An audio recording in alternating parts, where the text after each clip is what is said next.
제 경험상 대부분의 사건은 피해액이 3천만 원 이하로 소액 사건에 해당합니다. 그래서 이러한 누수 사건은 속가 대비 비용을 고려하였을 때 소송으로 손해배상을 청구해서 진행하기가 조금 애매합니다.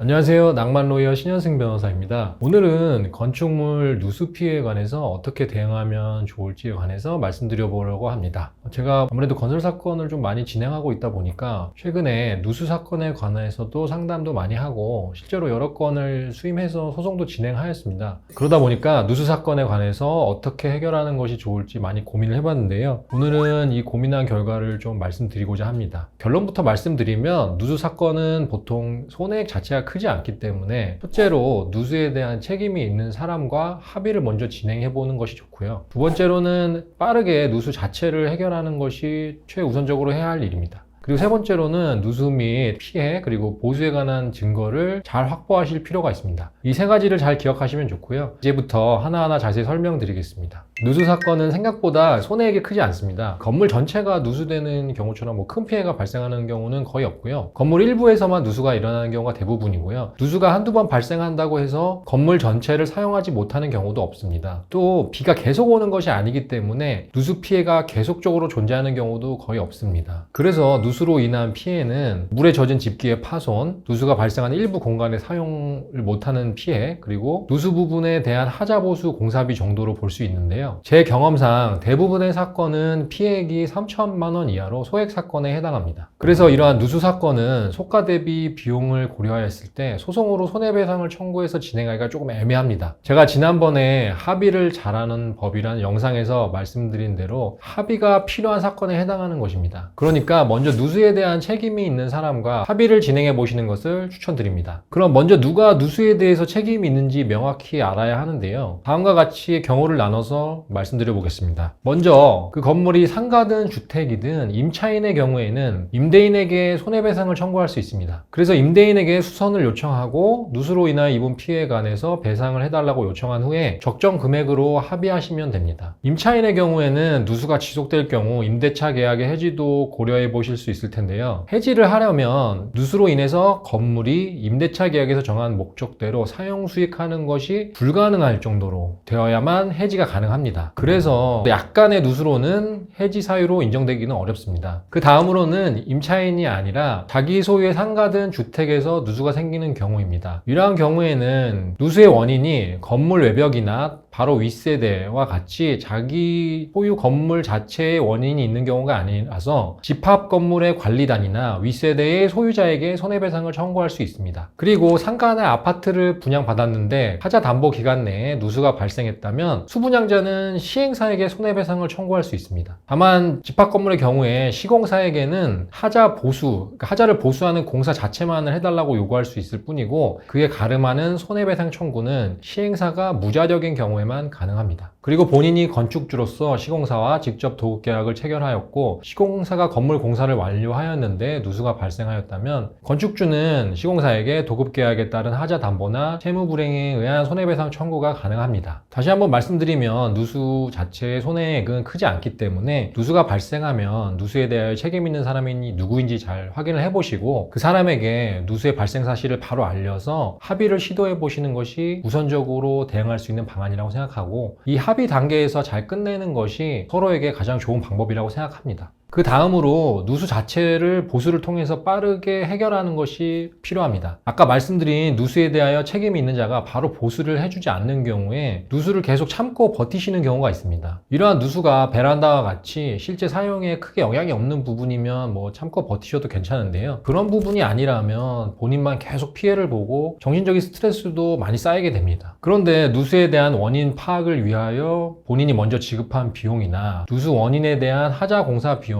그 금액 자체가 그렇게 크지 않고요. 법원에서 본인이 사용한 금액 그대로를 손해나 유익비 등으로 인정해주는 경우가 대부분입니다. 그리고 혹시나 객관적인 비용에 대해서 감정을 하더라도 실제 쓴 비용이랑 거의 차이가 나지 않습니다. 그러니까 본인이 먼저 비용을 지급해서라도 누수를 빠르게 해결하고 그 다음에 그 비용을 청구하는 것도 좋은 방법이 될 수 있습니다. 본인이 먼저 그 비용을 썼는데 상대방이 재산이 없어서 나중에 그 비용을 돌려받지 못하면 어쩌냐 이렇게 하고 걱정하시는 분들이 많은데요. 그러한 경우에는 어차피 상대방이 보수도 해줄 수 없는 상황입니다. 그리고 대부분은 뭐 윗세대나 임대인 같이 다들 건물을 소유하고 있는 사람들이기 때문에 결국 그 건물에 대해 집행이 가능한 것을 고려한다고 하면 선지급된 비용을 받아낼 가능성이 굉장히 큽니다. 그러니까 너무 스트레스 받으면서 참지 마시고요. 직접 비용을 들여서라도 일단 누수 문제를 해결하시기를 추천드립니다. 다만 상대방한테 먼저 보수를 요청하면서 언제까지 공사를 해달라, 안 그러면 내가 직접 하고 비용을 청구하겠다 이렇게 말씀을 하시고 보수 공사에 대한 견적도 문자나 카톡으로 보낸 다음에 보수에 착수하시는 것이 나중에 비용 반환을 받는 데 큰 도움이 됩니다. 누수에 관해서는 먼저 합의를 추진해 보시라고 말씀을 드렸는데요. 상대방이 합의 의사가 없다면 결국에는 합의가 불가능합니다. 이러한 경우에는 소송을 할 수밖에 없는데요. 이를 대비하기 위해서 반드시 증거를 잘 확보하셔야 합니다. 또 상대방이 처음에는 합의 의사가 있더라도 최종적으로는 합의가 될지는 불분명한 것이고요. 누수에 대한 보수가 한번 진행됐더라도 제대로 보수가 안 돼서 나중에 다시 또 누수가 발생할 수 있기 때문에 그러한 경우를 위해서 증거를 확보할 필요가 있습니다. 누수에 대한 증거는 누수가 발생한 그날부터 계속해서 사진이나 동영상으로 증거를 확보하실 필요가 있습니다. 일단 누수 장면과 누수가 발생한 시간, 기간을 동영상으로 다 기록하시고요. 그 당시에 날씨에 대한 자료도 보관하시면 좋습니다. 누수로 인한 집기 피해 부분들도 전부 사진 또는 동영상으로 보관하셔야 합니다. 또 타업체에 누수 원인 파악과 누수에 관한 하자 보수를 맡겼다면 그 원인에 관한 증거, 업체가 누수 원인을 밝히는 과정을 동영상으로 촬영하거나 그 업체들이 원인 파악이나 보수에 관해서 준 견적서, 그리고 보수비 입금 내역 등을 모두 확보해 두셔야 합니다.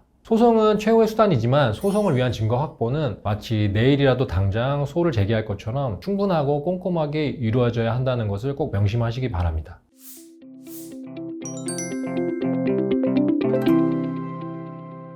오늘은 누수 피해에 관해서 대응하는 방안을 말씀드렸는데요. 본인이 직접 상대방과 합의를 잘 진행하실 수 있다면 좋겠지만 합의 자체도 도움이 필요하실 수 있습니다. 이러한 경우에는 언제든지 저희 법무법인으로 연락 주시기 바랍니다. 오늘 영상이 도움이 되셨다면 구독과 좋아요 부탁드립니다. 감사합니다.